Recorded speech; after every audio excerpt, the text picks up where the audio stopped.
Okay, it's time to commit. 2024 is the year for prioritizing yourself. Begin your new smile journey with Byte, and you could start seeing results in just 2 to 3 weeks. Just order your at-home impression kit today for only $14.95 at Byte.com. Byte clear liners are doctor-directed and delivered to your door. Treatment costs thousands less than braces, plus they offer financing options, accept eligible insurance, and you could pay with your HSA, FSA. Get 80% off your impression kit when you use code WONDERY at Byte.com. That's BYTE.com. Start your confidence journey today with Byte. Acast powers the world's best podcasts. Here's a show that we recommend. What is The Briefing Room? It's a behind-the-scenes look at how the criminal justice system works and the lives of the people within that system. If you love true crime, well, these are the real people who do the job every day of making sure justice is served. Hi, I'm Detective Dave. I'm Detective Dan. Together we have decades of experience in local law enforcement, a profession that we think is often misunderstood. So we're going to explore how to do it right, and we won't shy away from when it's done wrong. These are stories you'll hear nowhere else. Unique, frank, and unvarnished. From the team that brought you Small Town Dicks, this is The Briefing Room. Episode 1 drops on August 30th. We'll meet you in the briefing room. Acast helps creators launch, grow, and monetize their podcasts everywhere. Acast.com.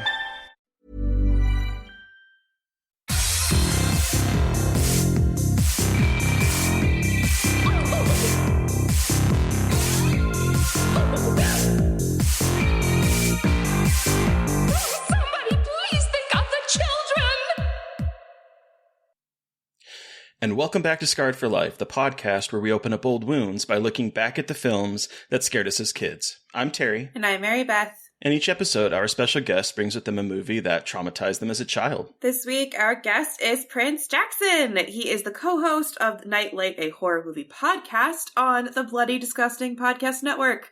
Welcome to the show. Yeah, Hello. Thank you so much. This is a long time coming. 2 years in the making, Yes. I think. Oh, I know. Such a long time coming. Jesus. Yeah, it really has been forever. So I'm really glad that we finally were able to get you on the show, Have Prince. we been doing it for this long? Oh, Jesus. Girl. You ever think about how long you've been podcasting and you're like, never mind, I don't want to think about how long you've been doing Yeah, I don't it. even want to think about it, you know?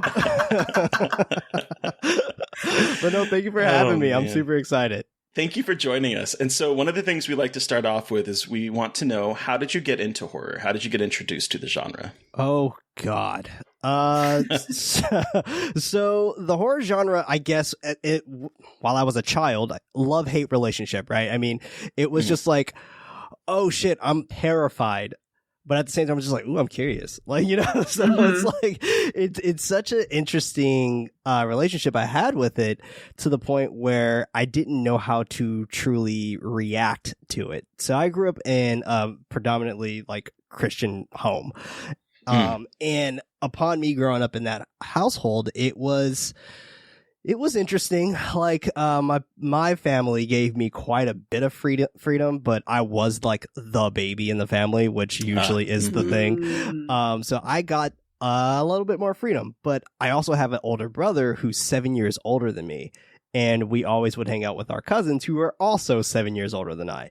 So, Okay. yeah. So they used to try to do the most heinous shit and try to scare me as much as possible. Like, literally, like sleepovers, coming into the room, 1, 2, Freddy's coming for you. And I'm just like, I'm like 6 and I'm fucking traumatized. So like, I'm trying to genuinely just like, was trying to get a grasp of it all. And it wasn't until like my brother would try to just show me just the most ridiculous things, like Nightmare on Elm Street. I actually didn't see Halloween until I was in high school, so that took a little bit of time. But when it was Child's Play, that was like the main thing that he would also try to show me a lot as well.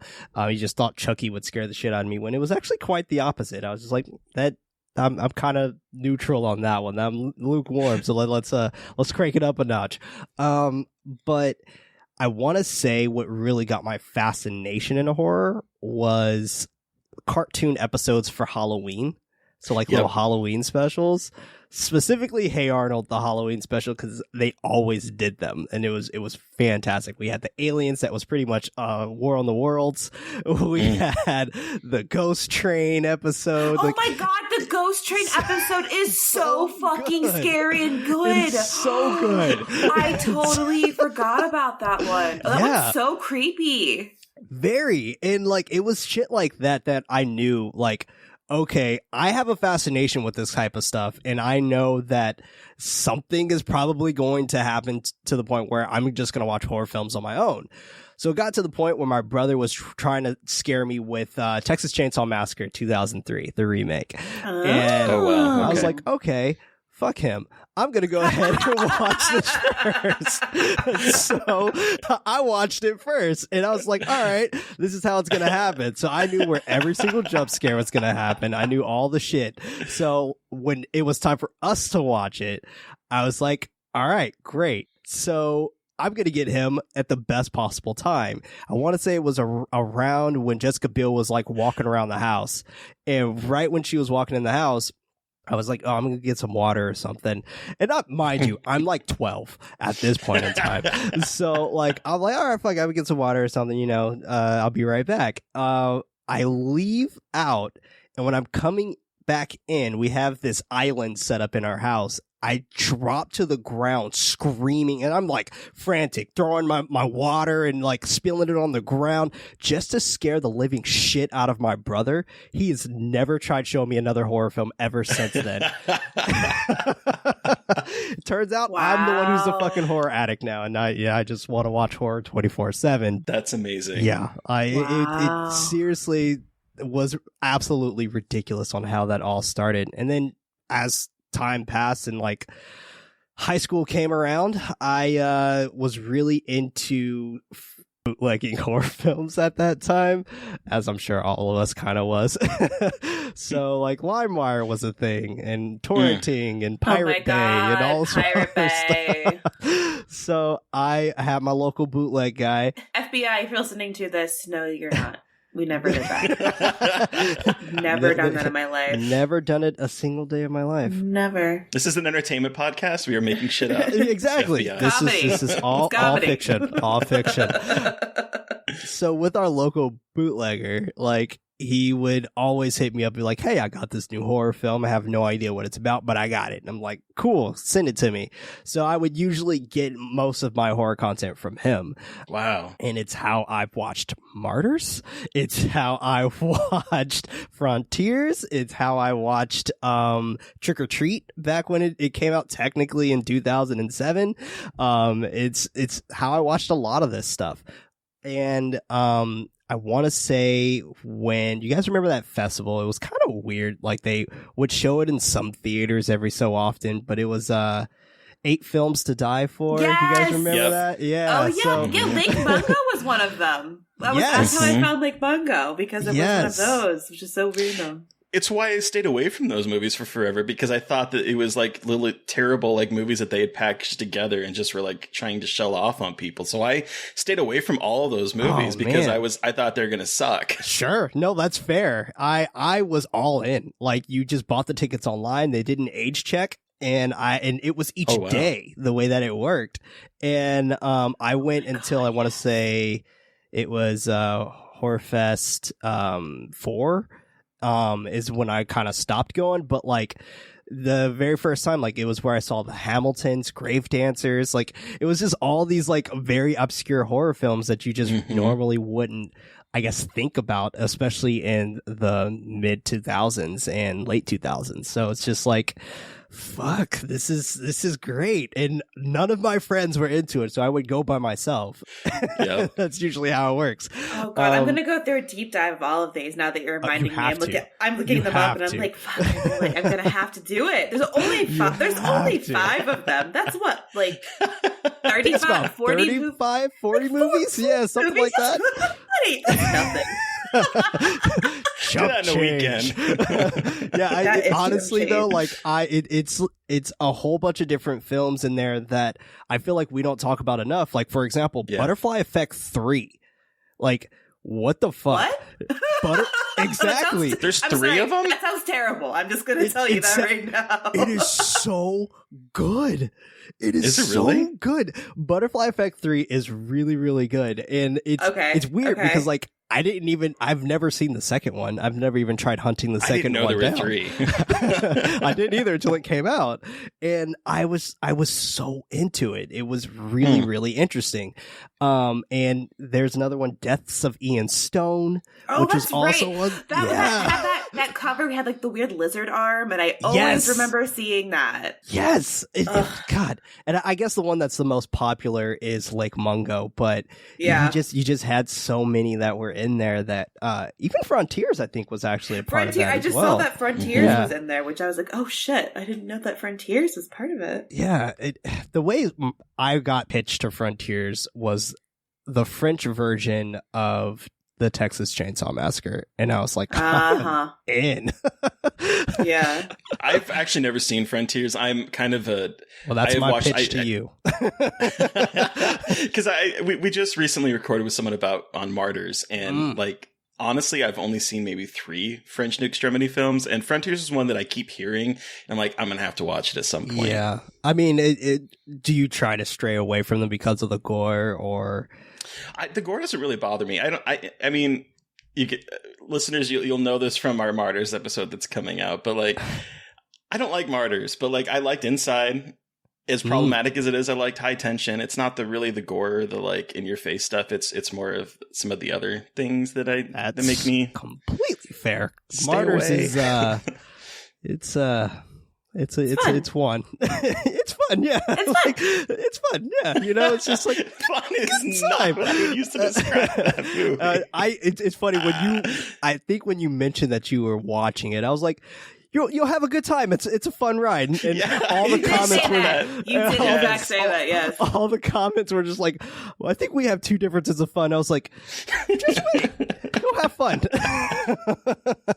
When it was, and I had seen it before. I've seen it once. This is the second time I had watched it, but it's not a Terry film. We'll just put it that way. That is fair. It kind of reminds me of films like a lot of films that I kind of stray away from are kind of bug films or insect films, like the movie Bug, for example, or Arachnophobia, or even 8-Legged Freaks. Like, bugs don't necessarily scare me, except for grasshoppers, locusts, and crickets. I'm fucking terrified of all 3 of those. I have no idea why. Locusts, understandable, but grasshoppers and crickets, they're not going to hurt me. It's just the fact that they hop. Crickets are annoying. They are annoying. What is the feeling about sprickets? Also not a fan. Sprickets? Oh, a spider cricket. Yeah, it's a spider cricket. Excuse me? Yeah, you've never heard of sprickets before? Of spider crickets? They are no, and I don't want to. Terrible. Do you not have them in the Midwest? I don't even know what you're talking about. I'm afraid of going to look for it. They're very close to face huggers. Yeah, they're no. They're nuts, and they hop really high. No. Yeah, I'm not a fan of Spiders do not need to be jumping. They're terrifying enough as it is. Yeah, I'm with you there, That's Terry. all I'm going to say. Very much with you there. But yeah, things like that. Like, there's that one movie that came out on Netflix that a lot of people also haven't talked about, which was God, I'm blanking on the name of it, but I want to say it was this lady who farmed locusts. Oh yeah. Yeah, to like eat them. I forget what it's called, but I know what you're talking about. She was doing it because the world was like losing its nutritional value in the 90s or some shit like that. And she falls, hit her head, they drink her blood, now they're vampire locusts. I'm just like, oh, wow, whoa. But that movie was a bit hard for me to get through, but hey. It's bugs. So yeah, bugs, not the biggest fan. Yeah, I'm here with you, honestly. Okay, so it sounded like almost like your brother and some of your like family members introduced you to horror as a kid. Were you a scared kid watching horror movies, or did you kind of overcome that, or how did that process go? Yeah, when I was a kid, I was pretty scared. Like, I would have like a bunch of nightmares, like quite frequently. I was also quite a sickly kid, like not sick to the point where I was hospitalized, but every summer I would always catch strep throat for some reason or hay fever. And when I would kind of be stuck in the house while all my family get to go out and play and do whatever they wanted to do, I would kind of explore whatever our cabinet would have. And surprisingly enough, my grandmother was like a closeted horror fan. And also, quick disclaimer, I have this Scream cereal box behind me. It actually does scream, so if it goes off while we're recording, my apologies. I have 2 of them, so like if any of them screamed, like that's just a quick little heads up on that. Pretty amazing. It is pretty cool. But yeah, so like my grandmother has like quite a bit of a collection. Like she has like Valentine and things like that. So I would like just go through her cabinet and just watch DVDs while I was sick. I think that allowed me to overcome them a little bit more. Okay. Okay. Because I would watch Valentine, When a Stranger Calls, which scared the shit out of me. Like that one actually did. The get me. OG or the remake? The OG, straight up from so good. Yeah, and then I didn't see the remake until it was on Lifetime. So have you seen the original sequel, When a Stranger Calls Back? I think I have actually. Is that the one where the guy's like hiding and he's like in the brick wall? Yep. Yeah, that was cool.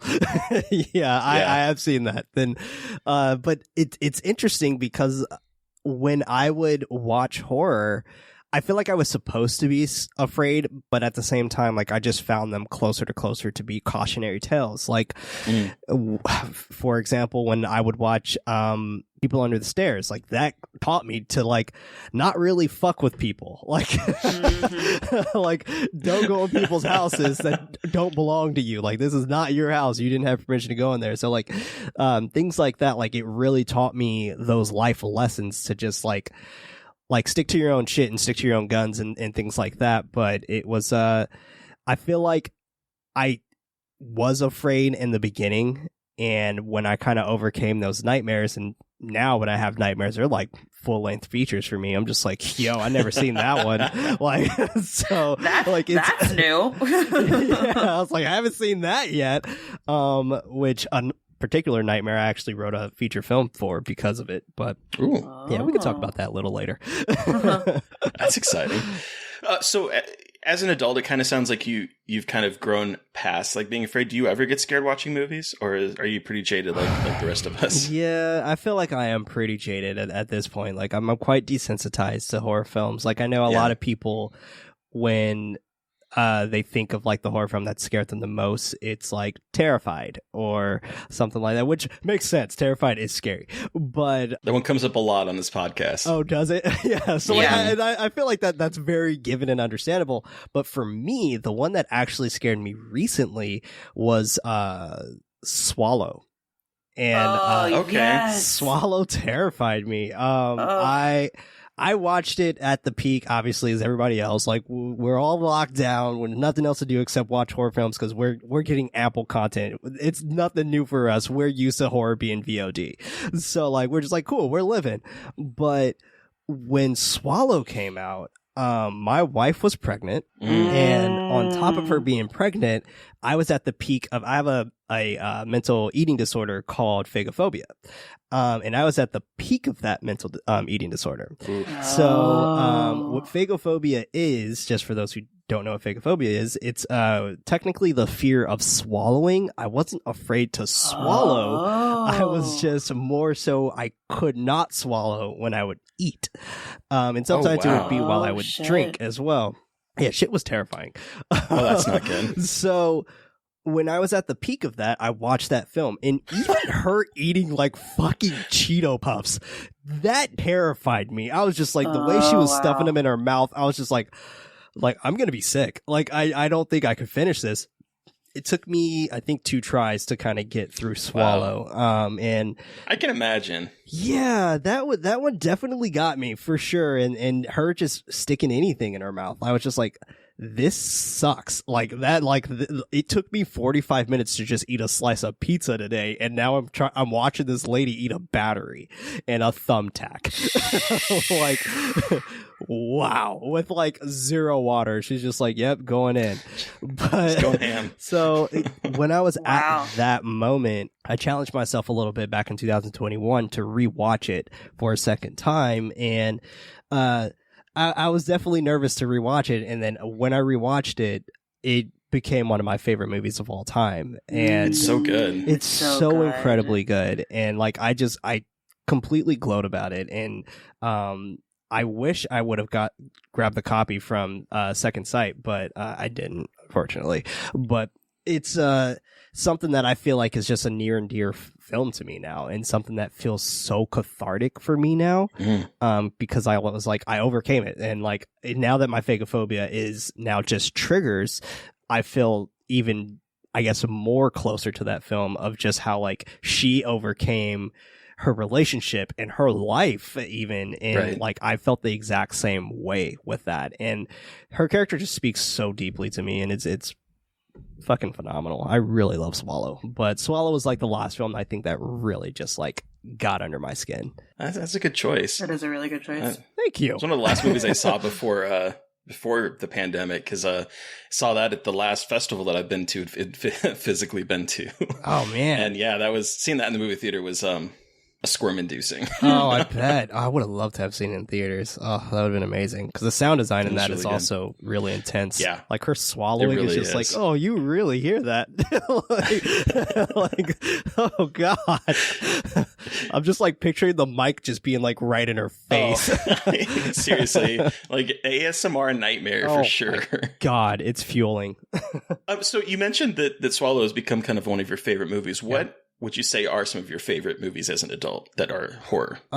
So my list kind of goes with I like sad shit. Like, I am an emo kid at heart. So like, sad shit is really what kind of gets me, and I have such a connection to it. Like, I mean, I still listen to fucking Silverstein and shit like that still. So like, I would say Dr. Sleep might be one of my favorite movies of all time. I absolutely love Dr. Sleep.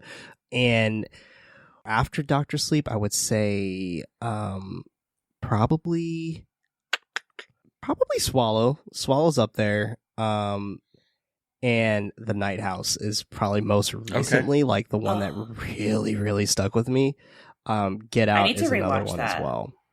I love it so much. I'm rewatching it right now. It's so good. Okay, so let's talk a little bit about your creative stuff before we move into the movie that you brought today. Yeah. Can you tell our listeners a little bit about Nightlight, your horror movie podcast? Yeah, of course. Nightlight was a passion project, like from start to finish. I thought about Nightlight back in 2018, and I was just like mumbling shit around, and just like, I knew I really wanted a horror movie podcast. I had a kind of an entertainment podcast prior to that, called the Good Night Podcast. And with the Good Night Podcast, we like went through so many iterations. Like, we started off kind of as a news podcast where we would just do breaking news. That wasn't valuable for the fact that if someone wanted to go back and start over, didn't make sense. So we transitioned into just a movie podcast where we just talked about film in general.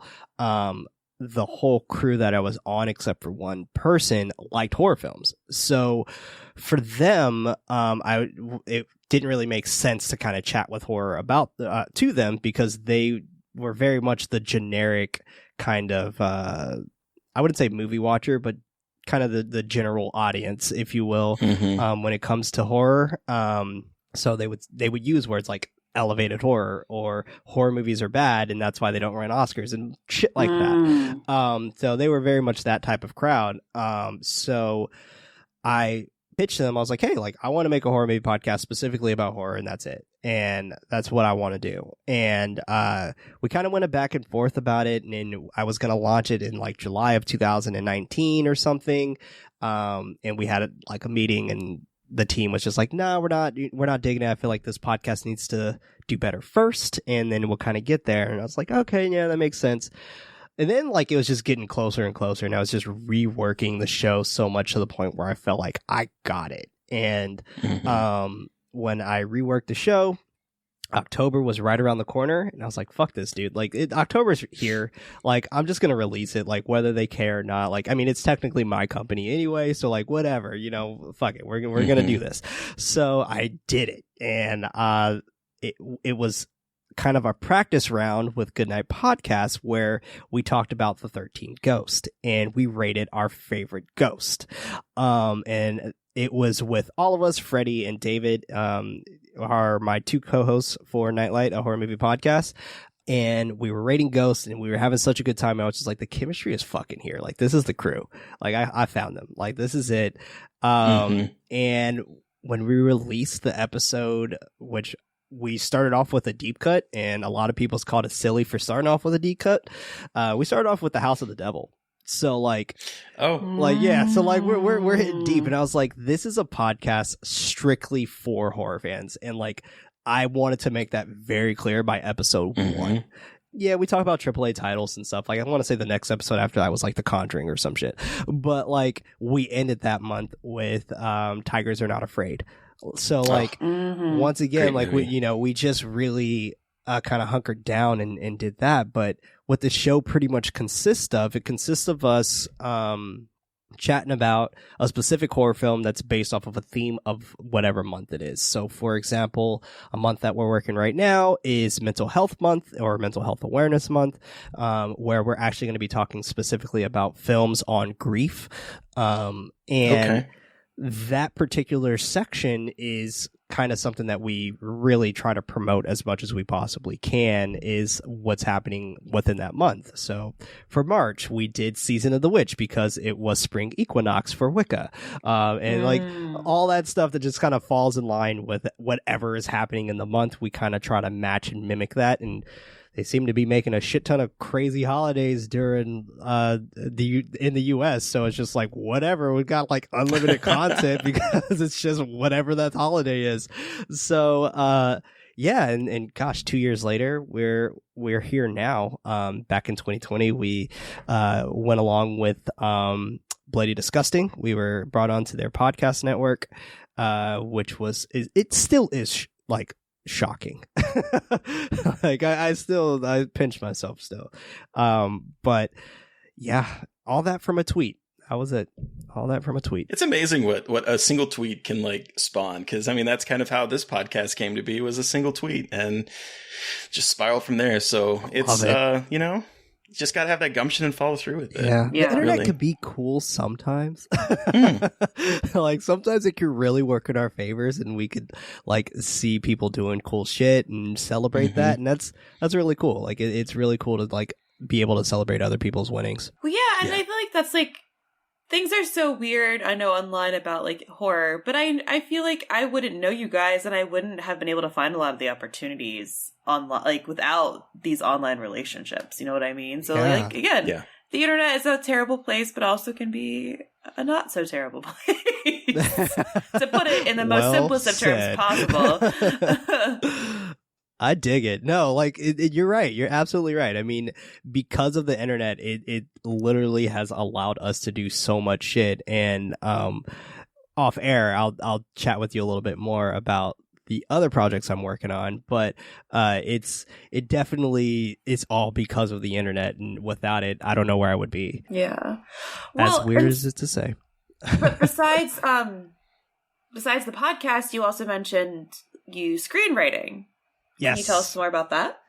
Yes, I can. I can share a little bit. I can't share what movie it is. But what I can share is that it is a horror film. Shocking. Obviously. But it that is going to be a romantic comedy. I mean, I would be down. But it's an interesting process of writing a horror film that kind of came from a nightmare. And one thing that I can mention is that the horror film spawned from a tweet as well. That was, and yes, everyone can find that tweet if they really want to search for it, but it has something to do with Society, which was Brian Ustin's film from 1989. I remember you tweeting about this. Yes, so, I do. That film, or that project, I guess, is in the works for me right now. I can't share who's involved in it publicly yet, but yeah, that's what I'm working on. That's exciting. Yeah, it's super exciting. Super exciting. That's awesome. Well, Prince, what movie did you bring with you today for us to discuss? Oh man, Bernard Rose's Candyman, 1992. What was the name? Candyman. I'll say it 3 more times. Candyman. Oh my god. Candyman. Where's a mirror? Where's a mirror?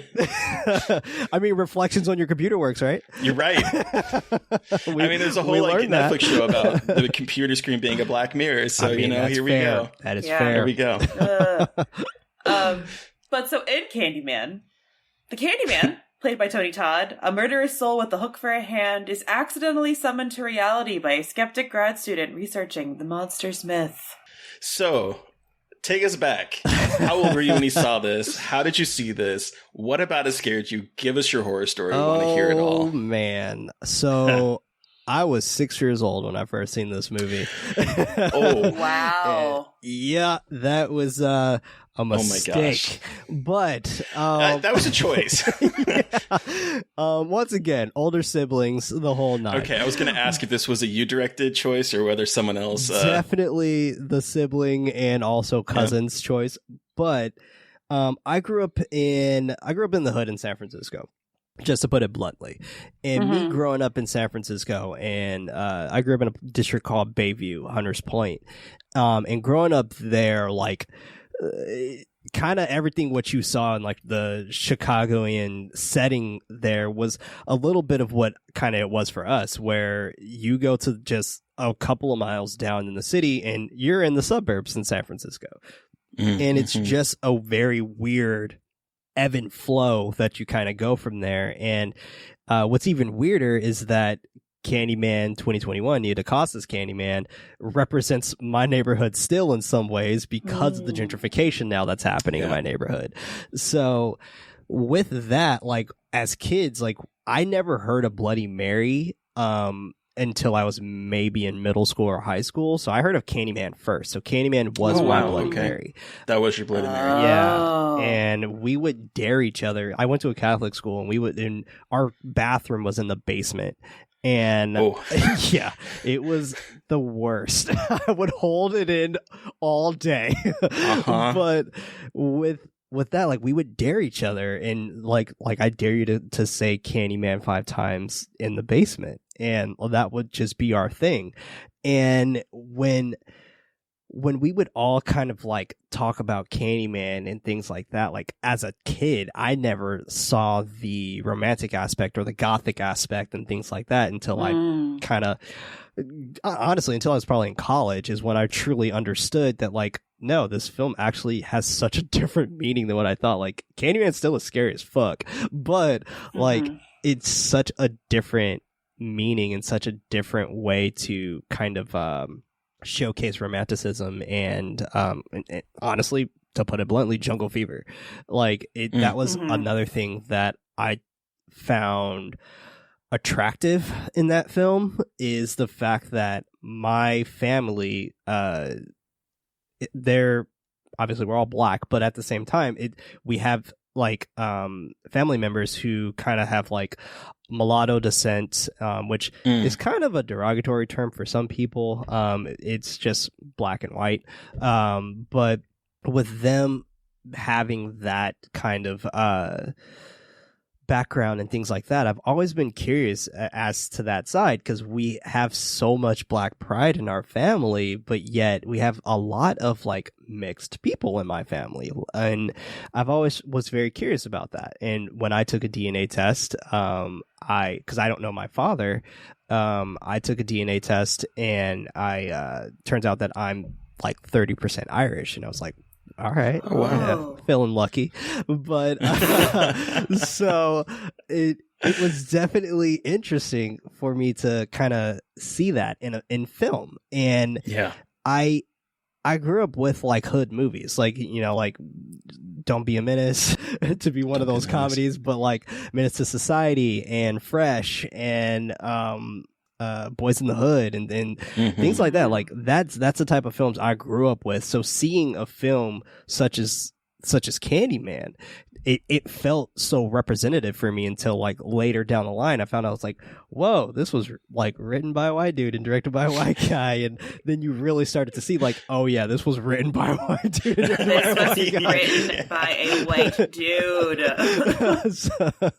So what did 6-year-old Prince think of this? Oh God, 6-year-old Prince. Do you remember, like, was it like was it at nighttime? Did you just have like people come over and sit watch with you, or how? Do you remember any of that kind of stuff? I do, actually. Yeah, it was nighttime, and I remember we made a lot of food, and it was just us just having a sleepover, and that was something that my family did quite often. Like, we would just have my cousins over, and we would just have a sleepover, and there was a lot of us. I want to say probably close to like maybe 8 or 9 of us. Holy shit! Okay. Wow. Yeah, so there was a lot of us watching this film, and they all knew that since I was the youngest, they all knew that and like plotted against me and was just like, we're gonna fucking get him tonight. This is gonna be it. So like when I was watching Candyman, like when we would go into the bathroom, they would cut the lights off and it was just like shit like that. So like 6-year-old Prince hated this movie. I absolutely hated this movie. I wanted nothing to do with it after that. Like, I would close my eyes a lot and I would close my ears. Like, I was just like, I didn't want to do anything and have anything to do with this movie. And the part that really got me, though, was the fact that Candyman didn't give a shit about kids. And like, when we hear that story from that kid, giving that story of the kid in the bathroom, like, God damn, that's when I was just like, I'm not safe. Like, usually it's just like, oh, I'm a kid. No one's going to fuck with me. It's fine. I'm okay. But it's definitely something weird about it that just made 6-year-old Prince just feel like, I don't know, like scared to death. Yeah. I mean, that scene involving the kid that gets castrated is incredibly horrifying. Like, seriously. Rewatching it last night, I was like, oh, I completely forgot about that. And wait, did he just like imply that they had like cut off his, private parts and stuffed it down the toilet? Because I had to like rewind. I was like, wait a second. Yeah. I did not hear that correctly. Yeah, no, you heard it right. And it's insane. Like it's really scary to even think that, like to even have that as kind of a focal point in some ways too. Like it's just the fact that like nobody was safe in this neighborhood when they should have even been the enemy to begin with. Right. And like, but also they have a little kid telling the story, which makes it even more fucked up because you have this little kid, like, because the whole movie is about people telling their stories about Candyman. And so everyone has a story. And this kid has one of the most upsetting stories. And he's like, can't be more than like, 8 or 9. And he's so hardened. Yeah, and he just like is telling it just like, yep, this is just the way things are around here. And like fucking Helen is like, wow, fascinating. Wow. Like more exploitation, please. More, please. Gimme. Well, yeah, and like, I mean, I really did hone in on it this time watching it because I watched it not too long ago, like a couple years ago. And I watched it when I was living in Chicago, and I was actually like doing research on Cabrini Green at an archive I was working at, which sounds like the whitest, most grad school student thing to say. I was studying archival footage of Cabrini Green. Like, Jesus Christ, that's embarrassing. But I had, I think, more context than I would have had watching it. You know what I mean? Right. Like, I feel like it's interesting to watch it with a little bit more context about what Cabrini Green is as like an actual place in Chicago. Seriously, though, like even thinking the fact that like this is a real place. And I lived in the south side of Chicago and I lived there too. So I lived like not too far away. Yeah. So I lived not too far away. And so it was really interesting to see also how that part of Chicago has changed a lot since that movie was made. And like, how it's still the south side of Chicago, but also like it's another part of Chicago. And it's very different. It's very not as like scary as the movie would like to depict it, at least like when I like where I was around. So, but it was interesting to watch it after living in the south side of Chicago. I bet. And I wish I could see it from that lens as well. Like I've always wanted to have like a horror film like that was like strictly set in San Francisco, but like my neighborhood, just so I could see like the comparisons and things like that. And I think the closest film we have to just being in my neighborhood in general is The Last Black Man in San Francisco. But like I definitely would love to see like a horror version of that. But yeah, hey, we'll maybe get there. We'll see. Maybe the film I'm writing has something to do with that. I was going to say, you could write it. But like, it was also really interesting this time around, after being in academia for like a hot second, watching it about like really how invasive white people are in academic spaces about their research, and how incredibly self-centered researchers are. Because I've seen it firsthand. Like, I saw it firsthand. Like, obviously not to this extreme, but like pretty similar. People being like, I'm going to go study these parts of the city that I'm a rich white person going to grad school, University of Chicago, but I'm going to like do these projects about these things. And it was fascinating to watch this movie about that in a way I hadn't really kind of latched onto before. And that fetishization of the white academic gaze, to put it in the bougiest way possible. I mean, I feels it though. See, I have movie. A very, I do too. As you know, here's the thing. I mean, and we'll talk about this later. I love this movie, even though there are aspects of it that are incredibly, incredibly problematic. But I think it's a really well made movie. But I have a very vivid memory of seeing this for the first time. Oh, wow. So this movie came out in 92. It was during a time when I wasn't watching horror movies. I've talked about this in the podcast before. Like in the early to mid 90s, I wasn't really allowed to watch much horror, and so I retreated into books. So I did a lot of reading and didn't do a lot of movie watching. And I saw this, I can't remember if it was like my senior year of high school or maybe my freshman year of college I saw it for the first time. So we're talking like 98, 99. And one of the things that we would do as friends is we would get a bunch of movies. We'd go over to someone's house and we'd sit there and we'd watch a bunch of movies. Well, the night that we saw this movie, my friend Amy, she had her wisdom tooth taken out. I think all of her teeth taken out. And so we went over to her house to sort of like cheer her up and be there with her. Yeah. And we brought a bunch of movies. And this was, I think, this might have been the last movie. I don't think it was supposed to be the last movie. It was the last movie we watched. And she was like at this point kind of drugged out on the chair. It was like I think like 3 or 4 of us like crouched into her very small living room. She was in her father's like lazy boy recliner with blankets and everything, just really cozy. I think she had fallen asleep. And then we get to the point of the movie after Candyman shows himself and Helen wakes up in a pool of blood in McCoy's is it Anne-Marie? Is that her name? Yeah. Yep. Anne-Marie's bathroom. And there's blood. And then she opens the door. And that is when Amy woke up. And she just let out the most blood-curdling scream because there's a decapitated dog head on the floor. And she just like screamed. The entire, all of us just like jumped in our chair and started screaming too. So there's like us, like a bunch of like 17 to 18-year-olds just like screaming. And we're like, what is going on? Because it's like you enter this nightmare. Up until this point, it's really restrained, and then you get into this fucking nightmare, and it's just like, what is even happening right now? And the room's blood-soaked. Oh my god! And I forgot. I totally forgot about the part where Helen has like a wild like break where she just dissociates and murders a dog, and I was like, wait, what is happening? What? Totally forgot about that. And that is when my friend, poor Amy, who, by the way, is not a horror fan. Oh, no. And after this movie, I don't think has let me really introduce her to horror ever again. We're still friends, like on, I don't know if she listened to the podcast, but hi, Amy. But yeah, when she woke up and all she saw was this head of a dog. And again, remember that this was back in the VHS days. This tape had probably been run through a million different VHS players. And so it was a crappy quality. It looked dangerous because it's like, it looks like something that you shouldn't be seeing. Yeah, almost. And then that is what you're presented is this fucking head. And she lost it. Poor Amy. Wow. I know, poor Amy. I feel so bad about her when I was watching this movie, and it was like that memory came back, and it's like, oh. So did you know Amy. It was a horror film at the time you were watching it? Like y'all? Yeah. Okay. All right. For sure. We knew. She like would let us watch horror movies. She'd be like okay with it, but Yeah, it wasn't so much after this movie. This movie not after this kind one. of broke her. Amy's like, fuck y'all, I'm never doing this again. I was kind of a jerk afterwards, too, because I remember going into friends' bathrooms with them and going, Candyman. Oh, fuck you. You're the fucking worst. Movie. I hated people like that. You guys scared the shit out of me. Oh, man. I would do that years later with The Ring. You know, it was like, that's just 7 days. Damn, you're like, that was just...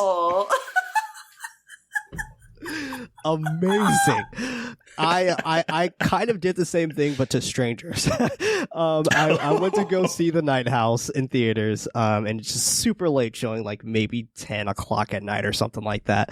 But at the same time, Candyman 2021 came out. So in the bathroom, they let out at the same time. I'm in the bathroom, and these guys are like fucking around and just joking, and they're just like, yeah, should we say Candyman in the mirror? And I'm just like, yeah, y'all should say it. And they weren't saying it. They kind of like all just like, nah, I'm just kidding. Like these are like maybe 40-year-old men who are just like joking about saying it to their kid and things like that. So I say it 5 times extremely fast, and I walk out and I turn off the lights. And oh my god! Wow! Yes. And you just hear like poor kids. They're just, but hey, you're taking your kids to the movie and seeing this movie. So hey.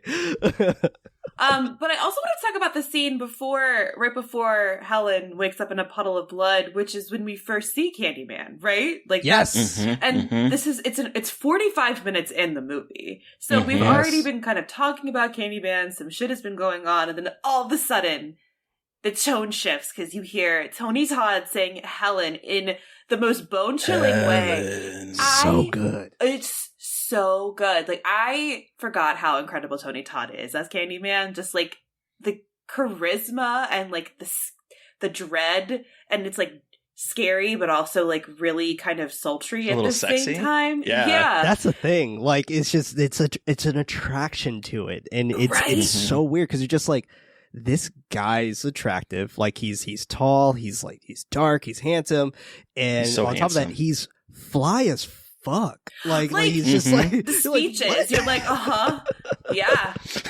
I don't know what you're saying, but it sounds really pretty. Yeah. And like, but also just like the way they warp his voice to be so just menacing, and it's also scary because you know how. Like, it's in a parking garage. It's in, like, a place where, people are nervous in parking garages, too. You know what I mean? Right. And there's, like, narratives of white women being scared of going to their cars and things like that. So, and that's another, like, weird part of this movie where I'm like, did they mean to do that? Or was that just, like, a weirdly unconscious white person writing a movie? I think they meant to do that for sure. Because, like, we it's not the first time we get that in this movie, right? It's just like, we have her going into the bad part of the neighborhood, right? Yeah. Where she goes to Cabrini Green, and it's just like, like the whole thing in my head when I watch it now is just like, oh, look at the white woman who's in this dangerous setting. And it's things like that where it's just like, and then we have Bernadette, who has I guess she brings up the fact that they know I'm going to be different and all this whole other stuff and things like that. When, Black people know how to code switch. It's a thing. Like, it's just like, it's a thing for survival and all this whole other stuff, even though like we're not really trying to survive for it. It just happens. Well, and you also see that at the dinner when it's like all of the professors, and then it's just Bernadette as the only Black person at the table, and you can tell she's trying really hard, like, because Helen is so fiery, because Helen has that privilege of being being aggressive and like being able to argue, and Bernadette's so quiet and she's like, don't ruin this chance for me, white woman, is basically what she's saying. She's like, stop, Helen. Like, she doesn't want this one person to like ruin everything that she has tried to get out of life. And it's kind of a heartbreaking scene. It really is. Honestly. It really is. And even us seeing this, like, that's where we kind of even hear the history of Daniel Robitaille, even though they never even say his name in the first Candyman. No, he's just Candyman. Oh, that's Candyman. Right.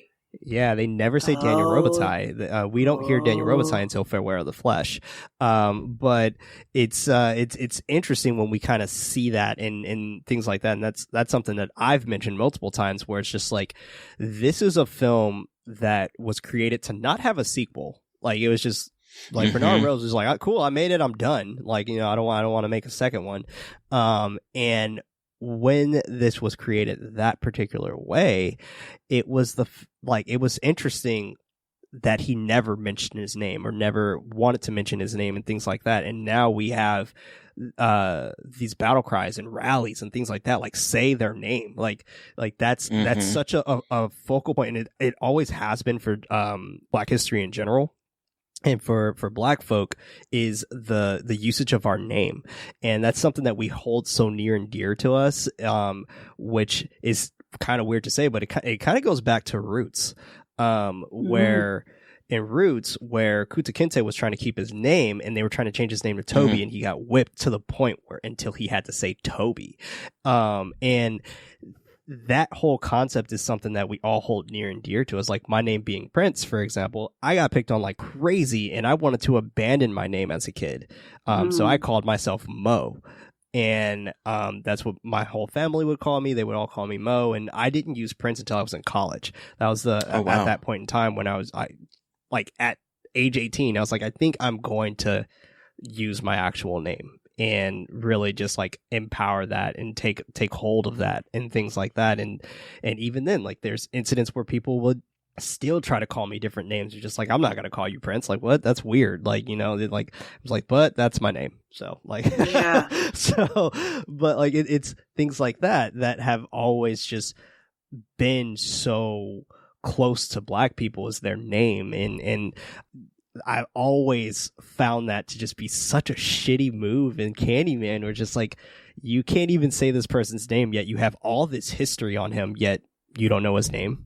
Like, you're saying all this history of he used to be, he was a free slave who was actually really amazing artist, and his dad made all these shoes for World War I or whatever, for the Civil War or whatever, and he made this super magic shoe machine, and yet you're not saying his real name. You're still calling him Candyman. He's like still not a person. He's like not a person to them. Right. Like, despite the fact that they have like a pretty detailed history of who this person was, they don't say the name because he's still a legend and like fake in a way to them. So giving him a name makes it a real tragedy rather than just a tall tale, which I think that Nia DaCosta's Candyman, I think, does a better job trying to unpack. I don't always know if it's as successful, but I think there's more that her movie is trying to do in terms of like unpacking that kind of thing. And rather than this one, it's more like, let's go from the very white perspective of like seeing this as a phenomenon rather than as like an actual tragedy that has happened and like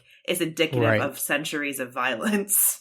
Yeah, no, absolutely. I think that is the problem with this movie inherently, is that I think Bernard Rose was latching on to, you even mentioned it, Prince, earlier, the Gothic. This is a Gothic romance. Right. Like, this is a Gothic romance set in an urban environment. And so if you were to divorce like the race aspect to it, it is a fairly traditional Gothic story. But the problem is that you can't divorce that, because this story, even if you were to look at it, this story is pulled from a real life event. Yeah. I don't know if you guys have seen the Chicago Reader article. They came in through the bathroom mirror. Yeah.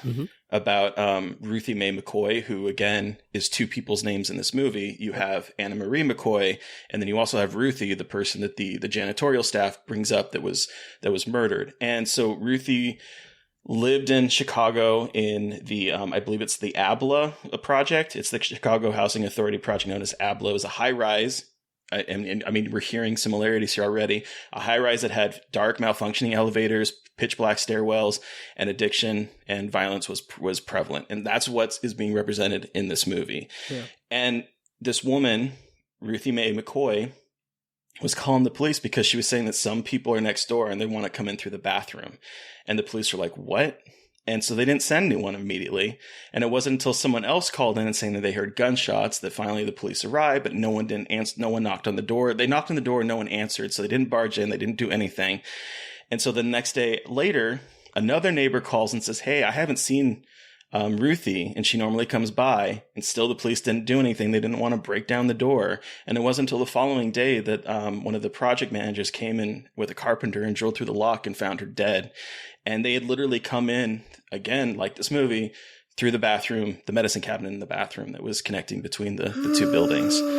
Yeah. And so you hear the story and you hear about how like, and the article is very, very long. We'll include in the show notes, listeners, if you haven't read it, but it's very in depth about that whole area as well as her story, her tragic story in the middle of it. And it's, so basically he literally pulled from this into this movie. And so it's kind of hard to just take it as like, oh, he's trying to make a gothic romance story when there's so much real life trauma that is the cornerstone of him making this movie. Right. And that whole aspect of him kind of taking real life events and things like that into it, like for him, he was thinking like, I'm being authentic. Like, I am showing a very authentic story and giving this legend aspect to it to really paint something beautiful.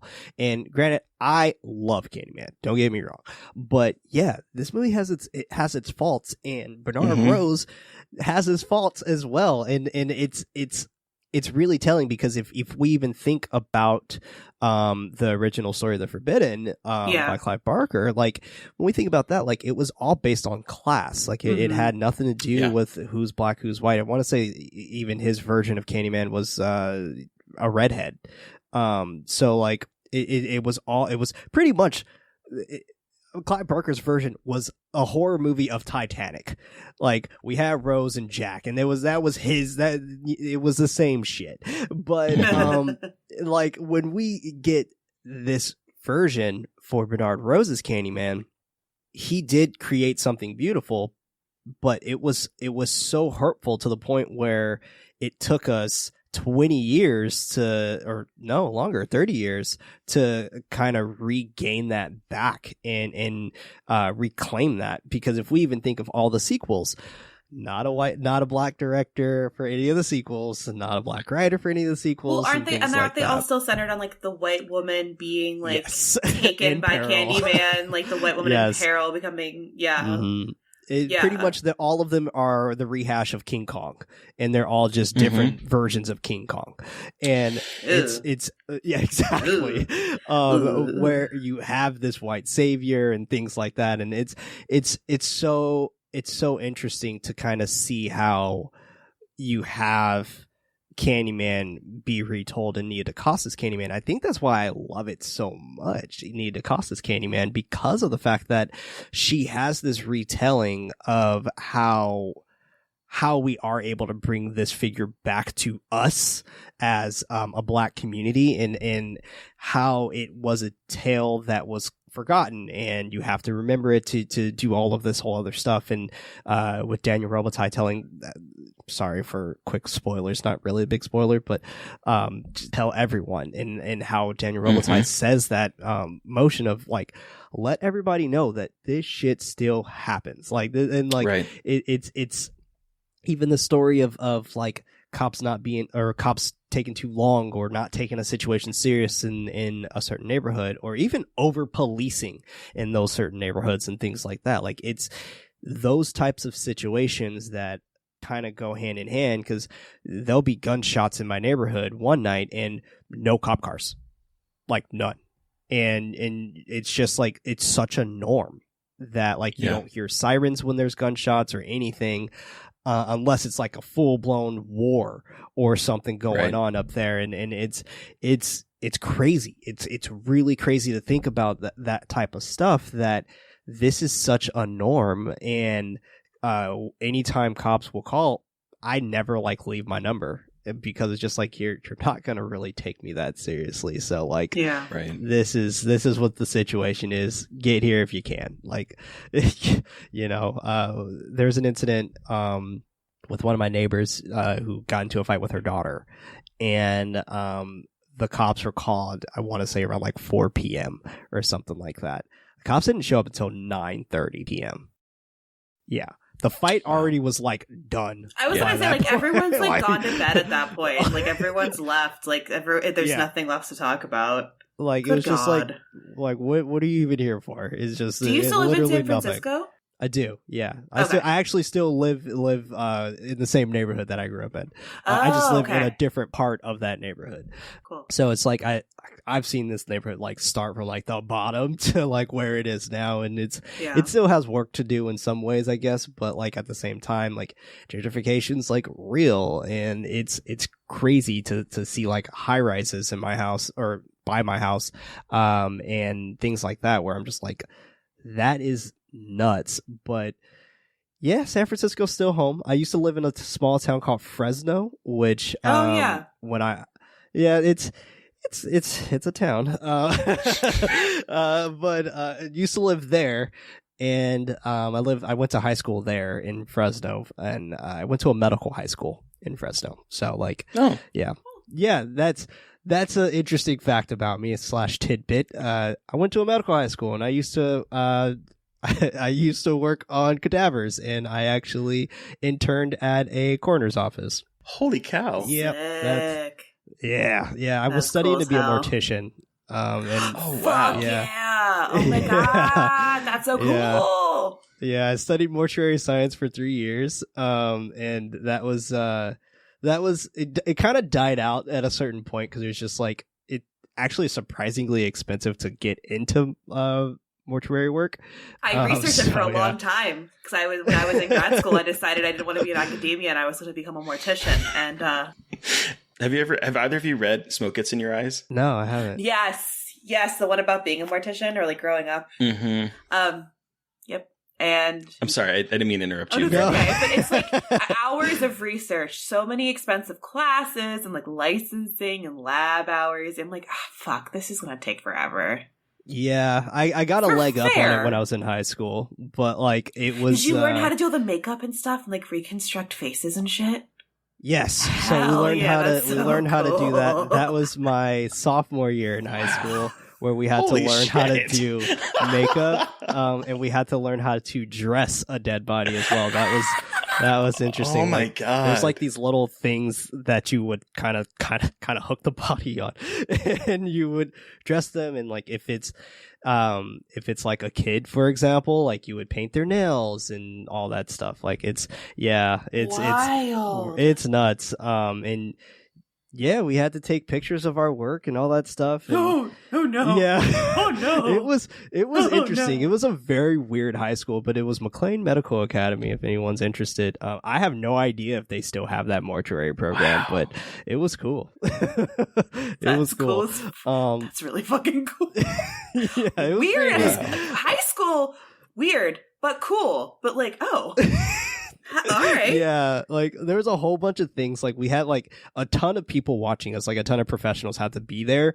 But I mainly studied because we had to write a thesis, and my thesis was actually on like asthma and sleep apnea, more so like sleep paralysis and stuff like that. Like I always was just super fascinated about that stuff.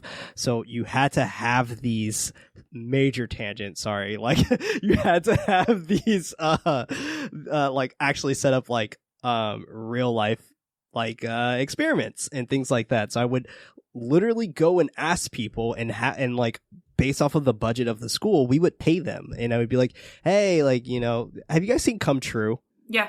Yeah, it very similar to that. Like you would just literally have like flyers up, someone pick it, and then they would meet you at the school. You were a high school student doing that shit? Yeah, I was high school. Nuts. Yeah. That's wild. My thesis was on asthma, and it was like a crazy like 60 to 75 page paper just about like asthma and the development of asthma. And we actually found out at that point in time that based off of that, and it's published in the Fresno Bee, but it was the fact that Fresno is a bowl between San Francisco and LA because it's so flat. And LA has hills and San Francisco has hills, so all the smog just sits on top of Fresno. Oh no. So that's why Fresno has one of the worst asthma problems in California. Wow. I suffer from asthma, so like that's same. Not where I should live. Definitely not. So same here. I'm 100% allergic to Fresno. Yeah, I think I am too. So like you definitely don't want to go there, but it was pretty neat to like do all that other stuff and things like that, but I didn't pursue Princess it. Wild. I pursued insane. graphic design. I was like, I want to do it. It's cheaper, it was cheaper. I got a full ride, and I was like, yeah, whatever. We'll do graphic design instead. And I actually ended up liking that a little bit more. But yeah, and it's a lot of work. Like mortician work is a lot of work. Like plus you have to live there. Like it's just you got no choice. Yeah, I mean you don't have to, but like it's easier if it's just in your basement or whatever. But yeah. Anyway, it's Candyman. Speaking of the insides of people, though, the reveal where Candyman pulls open his coat and this is like a rib cage and it's just like swarming with bees, just iconic. And I can't remember how many times, but like I know he got stung like a lot of times filming this. 27 times. Yeah, and I was watching this on Amazon, and you have like the little X-ray with like the facts and stuff. Yeah. And I took a picture of a really cool fact because I'm a nerd here, but the bees were bred specifically for this movie. They needed to make sure that the bees were only 12 hours old so that they looked like mature bees, but their stinger wouldn't be powerful enough to do real damage. So they bred bees specifically for this movie. So yeah, isn't that like fucking crazy? Yeah. It's wild. I follow a bee farmer on TikTok. And, I love bee farmers on TikTok. She's fantastic. But like, I was thinking about it, and I don't know if this is true or not, but I assume this is true, that they had to have the queen somewhere on the chest cavity because the way that they swarm over there, it wouldn't have worked. And also, when the queen is around, they're a lot more docile. Yeah. So they won't be as quick to sting you unless you're just like, you pose a danger pretty much. So I believe he was stung 27 times in his contract. I think it was like $1,000 a sting or something like that. I'm gonna be honest though, 27 times is not as much as I would have thought. No. Yeah. It's honestly still bad and terrible. But I wouldn't want to be stung once. No, however, exactly. Like still terrible, but less than you would have thought because he was probably covered in bees a lot. Yeah, same thing with Helen, and that was that, and you guys heard of that strange ordeal that Bernard Rose supposedly got her hypnotized to do those scenes. So like the actual hypnotism scenes of when like she's in a trance, supposedly she was actually hypnotized for those scenes. And really, same thing goes for the bees and things like that. Like supposedly she was not cool with the whole bee situation, but Bernard Rose really wanted that kiss with the bees going from one mouth to another mouth to exchange. I mean, it is pretty cool. It's pretty cool. It is pretty cool, but it's just like, Well, and like speaking of the bee kiss, I thinking about some of the imagery, but also some of the dialogue that is so Clive Barker and like reminds me of Hellraiser and the way that Candyman speaks. He's just like, "What is blood if not for shedding? The pain I can assure you will be exquisite." Like it's just so Clive Barker, and I love it so it really is much. And he's just and Tony Todd was meant to say Clive Barker lines. Like the way he says these lines is just like it's so lyrical, and it's so like exactly like I would imagine Clive Barker writing it. It's just it's like it's perfect. Seriously. It's ASMR. Well, it's Tony Todd ASMR. Well, and yes, I can listen to it over and over. This was his like his Phantom of the Opera. He described it like this was like his big moment, and I mean he fucking chewed up every second of it. Speaking of nails, did not notice on this until this watch that the hook is nailed into his arm, and you can see some of the nails poking out of it. I had never noticed that before. Me neither. Yeah, I think this is only the third time I've seen this movie, and again, the first time was again the VHS crappy copy, so it's like you can't really make out anything on that. Yeah, I mean, when you see the nails like kind of into his stub and things like that, and even in the second one, like they show the whole process. Like it is like really brutal. I haven't seen the sequels. I haven't seen any of the sequels except for Nia DaCosta's Candyman. So it's very reminiscent to when Anthony gets the hook in his nub. It's very reminiscent of that, but it's like a bunch of people holding him down, and they jam it in, and they're like nailing. And then it's not just like regular nails; it's like train spikes. Like it's just. Fun fact about that as well: the Railroad Ghost in 13 Ghosts was actually modeled after Candyman. Oh. So that's why he has a hammer in his arm, and his is also melted. So, okay. Yeah. He was modeled after Candyman. Yeah, that does make sense. Fun fact about that too. Before we talk about Nia DaCosta's Candyman, because I want to touch on that, I just want to take a shout out to the Philip Glass score in this movie. Okay, I was going to go there. I just want to talk about it because just da-da-da-da-da. It's like so if you're not sure that this is a gothic movie, just listen to that score and you know that this is like some gothic romance shit. Like it's amazing. It's so good. It is so good. Philip Glass is one of my favorite composers. I love his work, and he is known for making like arpeggios and for like doing a lot of like simplistic. What's an arpeggio? Arpeggios where it's like like that kind of stuff. He does a lot of arpeggios. He does a lot of like simplistic like melodies that sort of repeat and refine themselves and like kind of grow over time, where it, like it layers in that kind of emotion. And this is like a pitch perfect score for him. This one, seriously. And honestly, he composed The Hours, which again is another movie that the score is just phenomenal. And I used to play that I used to play The Hours like soundtrack on my piano all the time because I just his music translates. Tell me you're depressed without telling me you're depressed.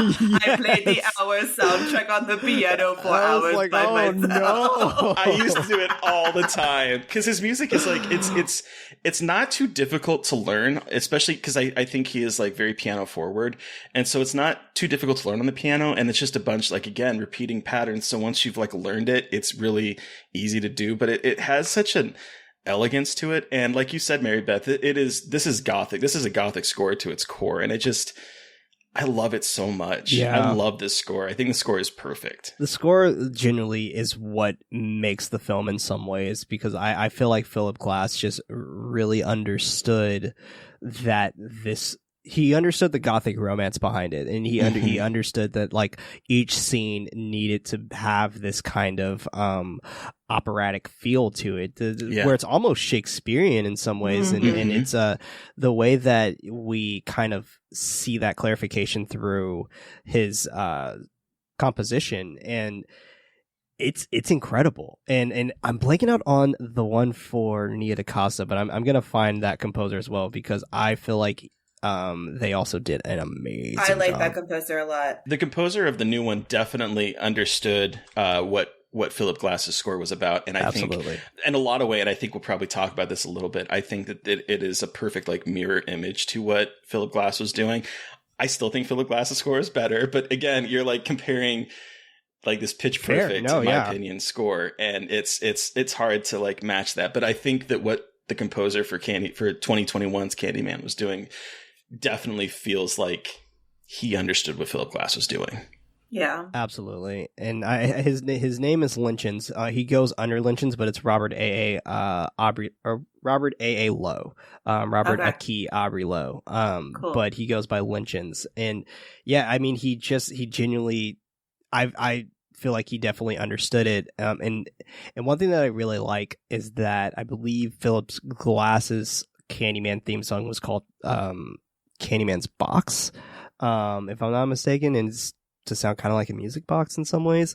With his, it's called Troy's Story, and it's such an interesting like overtone because they're both Candyman, and it's just like god damn it, like it's just I can literally talk about both of these movies all damn day. Well, let's before we wrap up, let's briefly talk about Nia DaCosta's, because one thing that like. Again, I've seen that this is the third time I've watched this movie, and I have Nia DaCosta's Candyman so close in my memory, having watched it a few times over the last like 6 months or so. But the way that the movies kind of complement each other is really fascinating. Like especially with the opening of Bernard Rose's Candyman, where it's a top down look at the city, and it's almost like you're looking down on the city. Right. Whereas Nia DaCosta opens her movie with like the city upside down, and it's like a mirror image, except you were like mid-level and you're part of the city as opposed to like above it looking down on Cabrini Green. You're in it, and it's almost as if you've gone through the mirror and you're on the opposite side, and it's like a reflection of it. And the way that this movie, I think 2021's Candyman plays with sort of like mirror images makes you feel like what you're seeing is one side of that mirror, and now we're going to take you into the real part of it. It's like a reflection, and this is the real shit. And that's one thing that I really appreciated more so on this watch. I agree. And I even love to point out that they really honed in on the painter aspect about it. And that whole concept of the whole thing was just about art. And that being Daniel Robitaille's like thing, like he was like his forte, like he was comfortable around art, and that was his main thing. And in some ways love as well, where Anthony kind of had this major confliction of like art, obsession, love, and it's just, it was all these different classifications that I felt like set him up to be the perfect Candyman. And I think a lot of people who didn't like that movie or whatever compared it a little too much to the original, when I was just like, it feels to me to be just the perfect sequel to this, and especially one 30 years later, because when we have Anthony being the young boy who was supposed to get sacrificed, and him kind of in a way having Candyman's mark, like he's, I don't know, Dracula, right? Like, I mean, it's just like he was sired to Candyman, and he had this particular connection with him. I still get confused with Coleman Domingo's character at times, where I'm just like, why is he obsessed? Like, you know, like I get it, like he met Candyman first or whatever when he was a kid, but it was just like, I think his name was William in the movie, but William Burke, and I was just like, oh, why, like, you know, like, why though? Like, why is he like, you've seen Candyman kill your sister, and like, yet you have this kind of feeling of just like, I need to get you to be Candyman. Yeah, and like that's one of the things I think with Nia DaCosta's Candyman. I think that there's just so much happening in the movie that I think is all like, it's important. not long enough.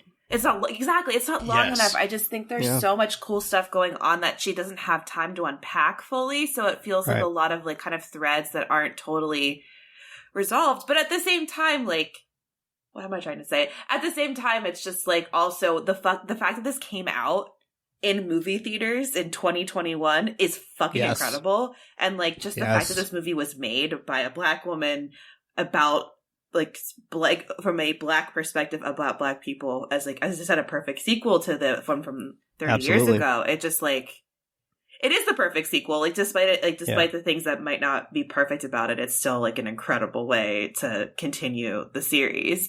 I want more Brianna Cartwright. Oh my god, me too. And Tiana Paris is so good in that movie. She's so good. So good. Like I could see her do anything now, and I'm just like, I had so much more of an appreciation of her character in WandaVision after watching it as well. I'm just like, dude, you're amazing. But like with the complaints that I normally hear is that it was too woke or whatever, and Nia DaCosta very much blatantly says what this movie is in the movie. When Anthony is showing the painting to Bree, and when he shows it to Bree, and she's just like, it doesn't really leave room for interpretation. It's just all out there.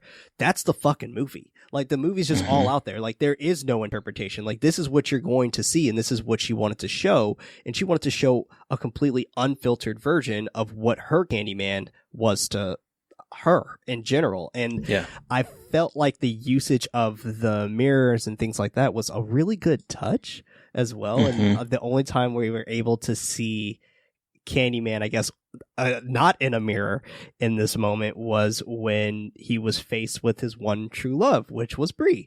And like, that's the main time we didn't have to see him inside of a mirror. And holy shit, I didn't even think about that. Yeah, like, and I love the fact that like we do have that opportunity to really, I guess, truly understand what makes a Candyman. Like, sure, we got Daniel Robitaille's story, which was absolutely horrendous, but the fact that like there are multiple people who are wronged and turned into legends, like, gosh, everything that was going on, like and still going on with police brutality and things like that. And like, these are people who are now turned into legends, like Breonna Taylor or fucking everybody. Like, you know, like it's just like like I even like don't even want to like say it all, but like everybody, and it's absolutely horrendous how we are able to see those people become like a tall tale in some ways. And that utilization of, and the fact that like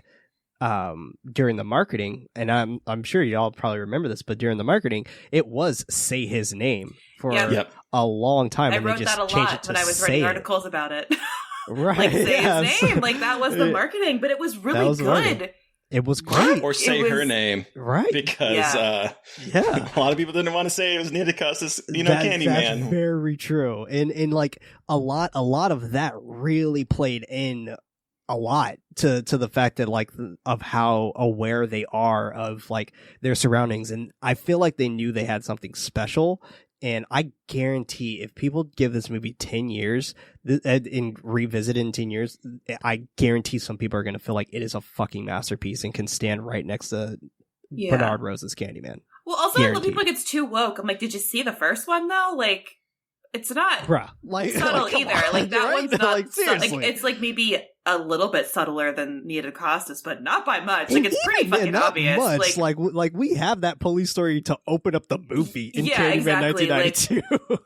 Well, like, I guess we aren't just like understanding how to watch movies. But then also, I just thought about this, about how Nia DaCosta getting erased by a lot of people with this movie kind of is very interesting. How Brie has a similar situation of trying to be an artist and make a name for herself and divorce herself from things, and Nia DaCosta went through a very similar thing with her own movie, and I hadn't really thought about that parallel until just now, but it's fascinating. It's like, oh wow, see, like it's a movie, but it's really not that different from how like this whole marketing and people are talking about it is going down. Seriously. And the way that I feel like she evokes fear in that film as well just really is a very understandable way. It's because to me, like, and a lot of people have gripes with the bathroom scene, for example. I personally love the bathroom scene. I think it's a fantastic callback to when we have Helen in the bathroom and she gets beat up and she gets mugged. I think that's a great callback to that. But quick side note, Helen gets her ass kicked so hard in this movie, and I forgot how much she gets her ass kicked. Like, I love a movie that just will kick her ass. Like, everyone, like, who cares that she's like a white lady? Like, let's just, I'm like, good for, like, you know what? At least you have her getting her like ass beat by people. Right. Like, I don't know. I just like kind of appreciate that in a movie that doesn't treat her so delicately. You know what I mean? Yeah. Like, yeah, because they definitely they whoop her ass for sure, and it's just like, woo, time passed. But with that particular bathroom scene in Nia DaCosta's Candyman, like a lot of people feel like they was just there for scare sakes, and by a lot of people, I'm mainly talking about the general audience, but like when that particular bathroom scene is just like, no, like you're talking about the teens in the bathroom, right? Yeah, the teens in the bathroom. And I was like, that, like to me, that rings so true, because like everything is just a whisper on the wall, right? I mean, well, I think it's one of the more important scenes in the movie. I mean, it's divorced from the story that's happening, but it's one of the most important things because it is, again, harking back to the idea of white people taking on a black mythology and not understanding what's going on, and then basically kind of saying like, I'm just going to say it, and not understanding the truth behind it. And so for me, it is like the most important scene of that movie, because it's the linchpin for what I think the themes that she is trying to explore in this film. Absolutely. And it has just such a way to just bring so much gravitas to how it travels, and how just a little bit of a very minor whisper of something may travel positively or negatively, right? Like, I mean, we see it all the time on Twitter, right? We see people disagreeing, we see people agreeing, we see people piling, we see crowds forming, we see the whole shit, and we see the commentaries in the films we watch in real life. And with those particular commentaries and those metaphors that we see, it all spans on the back to what we know is life. Like, this is just life. Like, whether we paint it inside of a horrific picture or if we paint it inside of a beautiful light, it doesn't matter. All of it's still going to represent what we know, which is life. Like, it's just the Star Wars, for example. It's literally the hero's journey. Like, it's just like, it's life, dude. Like, it's just like, it's a guy getting a fucking job interview. Relax. Like, you know, like, it's just, it's things like that just feel like it's so true, and it's so telling to what we care about in life, and how much we actually care about the things that we love, and how true it reigns to how close it is for home for us as well. So yeah, I mean, kudos to Nia. Before we do wrap up, one of the things that like I started thinking about on this rewatch is the way that urban legends have kind of like pulled from like folklore, where it was like folklore was like at one point the stories that you would hear, and then it became urban legends, and then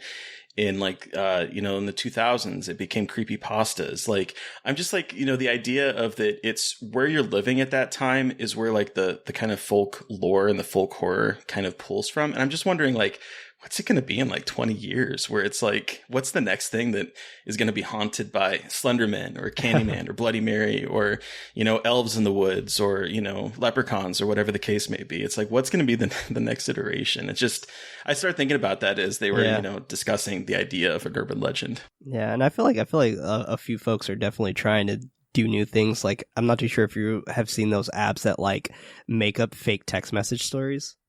Have you guys heard of those? Yeah, like it's I don't know what the app is called, but like it pretty much is an app that makes up fake text message stories where you communicate through the text message and they send you a message back, and it's a back and forth, but it's a horror story. So it could be like someone's in your house or something like that. Like it's things like that. So or you can just have it play out a scenario for you where you're just reading the text messages of a past thing. Really cool things that have done that have been Her Story. Have you guys heard of that? Oh, yeah, Her Story and Telling Lies. Exactly. Sarah is Missing is a good Sarah's app. Missing. Yes. All of those are I feel like it's definitely going to be the new way we consume these new particular legends of what we're kind of familiar with, because technology kind of holds us in a chokehold. So I feel like it's just going to get more and more of that in storytellings of that. So, which I'm excited for. I think TikTok also is playing a big role, and YouTube as well. Because like if you think about shorts, like, well, when I was growing up on like early days of YouTube, like Marble Hornets, and that was, we talked, like you mentioned Slenderman and like things like that. And then you have TikTok videos like making things like the back rooms and things like that, like capturing kind of these liminal spaces. So it's interesting to see how like, well, and that I was thinking about that a lot because like Candyman originated in the movie, correct? Like Candyman was not a thing outside it before the movie. And it became part, like it's a fictional thing, but also it's a fictional thing based upon trauma and tragedy in a way. And like people don't, right. It's just interesting how this legend becomes a thing, and then other legends that are based on tragedies become like kind of detached from the actual real life tragedy and more into like these paranormal aspects of it. And it's fascinating, and like similar with Slenderman in terms of how that leaked into reality and how like young girls killed because of that. And I just think it's so interesting about how these kinds of things morph into their own lives of their own. Like Candyman is completely fictional, but people still think if you say it in the mirror today, like he'll come and get you. And it's like Bloody Mary, but still like it's just wild how those things like proliferate. And like I knew about Candyman before I knew about the movie, like as a kid. So it's just fascinating how those things spread and become part of like childhood and growing up without really knowing the full context. We're interesting beings, like humans are just interesting folks. Like we're very gullible, and I think that is what makes us so special, is that we can take stories such as this that can proliferate into a whole scene of generation after generation after generation. And that's why I'm kind of stoked of like this resurgence that's happening to kind of bring back all these films, because these films aren't for us. Like Candyman 2021, Nia DaCosta's Candyman, Halloween 2018. I feel like it's for us with fan servicey shit, but at the same time, it's for the new generation. Like, it's to get them in and on board to be like, yo, this is the shit that like we grew up on, and you need to check out like the previous stuff or whatever. Like, my introduction to Texas Chainsaw Massacre was 2003's Texas Chainsaw Massacre, because it was for my generation. And then I was like, oh shit, I didn't know it was a remake. Cool, I'm gonna go check that out now. So it's like that type of stuff. Same thing with Black Christmas. My iteration into Black Christmas was 2006 Black Christmas. So like it's all those things that kind of happen with these particular films. They're not for us. They're not for this generation. Of course, we can watch them and love them or hate them or whatever we want to do with them. But they're not made for us. Like the generation after us, that next up generation, it's theirs. Like, you know, this is going to be their Candyman. That's their Michael 10 to 20 Myers. years from now, this is going to be someone's scarred for life moment. Exactly. And that's awesome.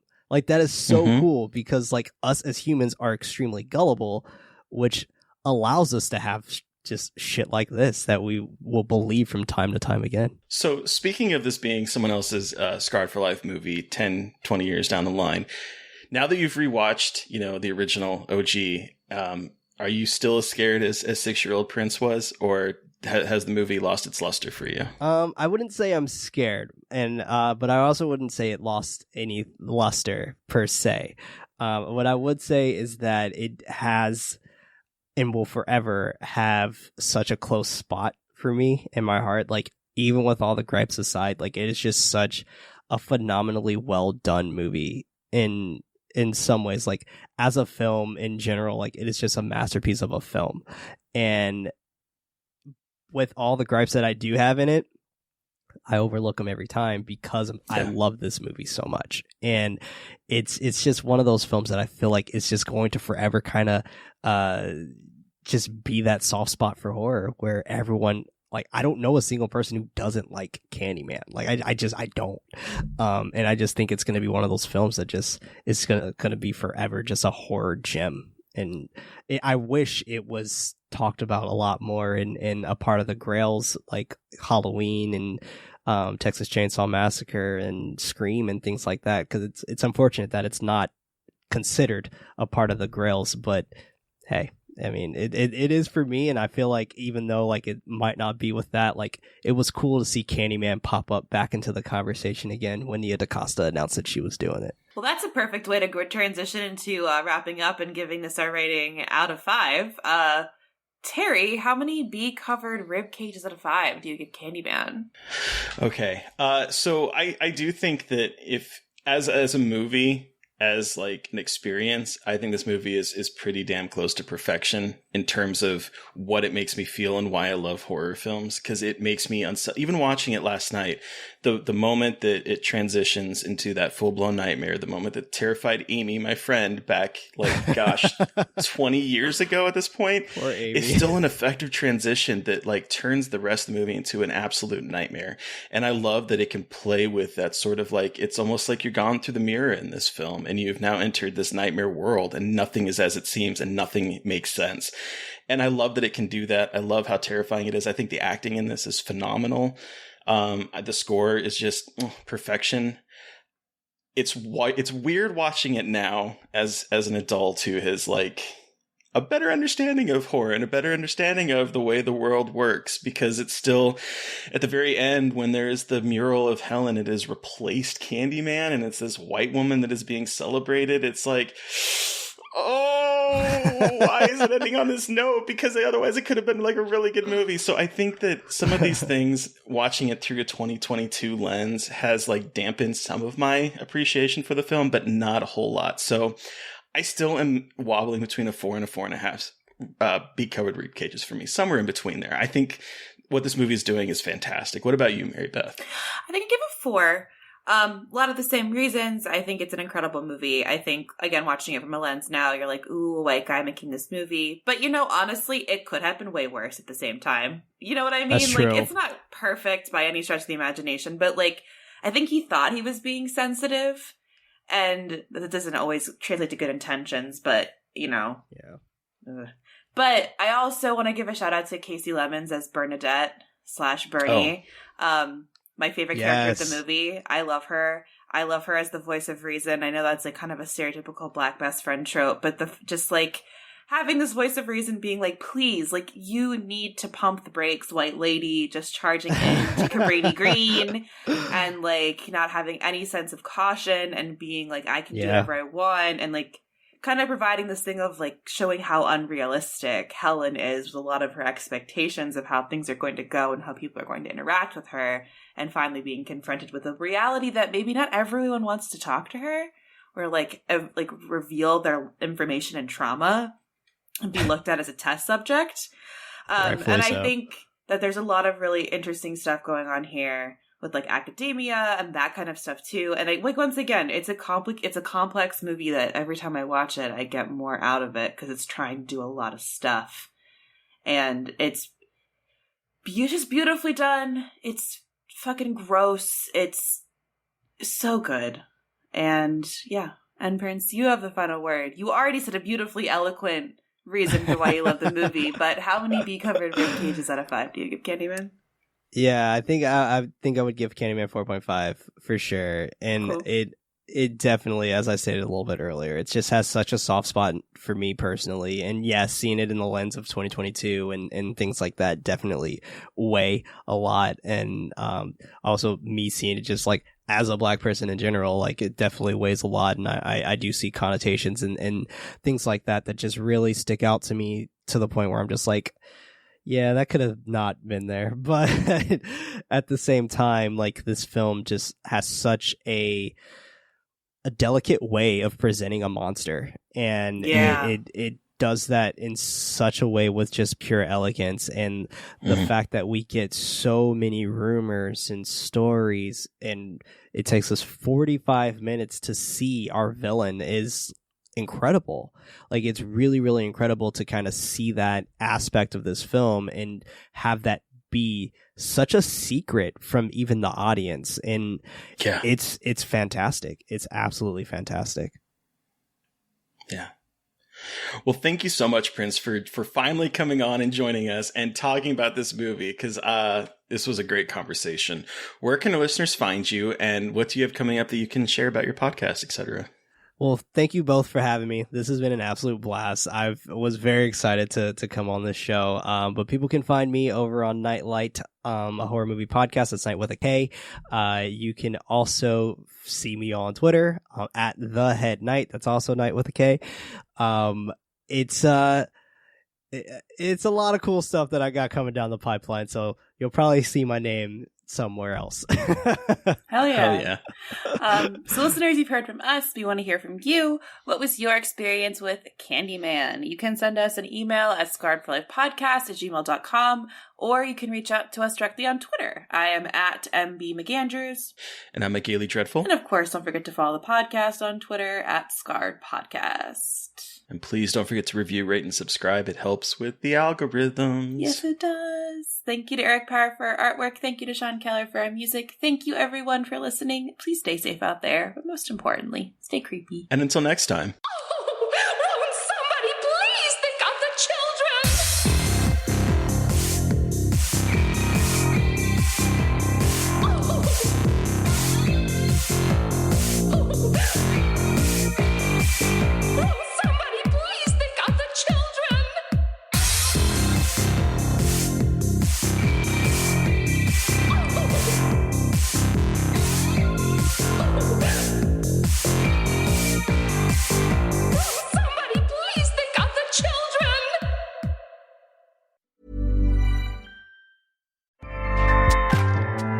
Acast powers the world's best podcasts. Here's a show that we recommend.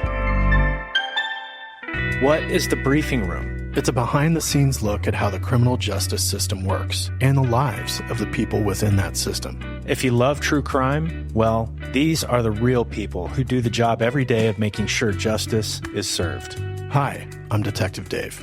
I'm Detective Dan. Together, we have decades of experience in local law enforcement, a profession that we think is often misunderstood. So we're going to explore how to do it right, and we won't shy away from when it's done wrong. These are stories you'll hear nowhere else. Unique, frank, and unvarnished. From the team that brought you Small Town Dicks, this is The Briefing Room. Episode 1 drops on August 30th. We'll meet you in the briefing room. Acast helps creators launch, grow, and monetize their podcasts everywhere. Acast.com.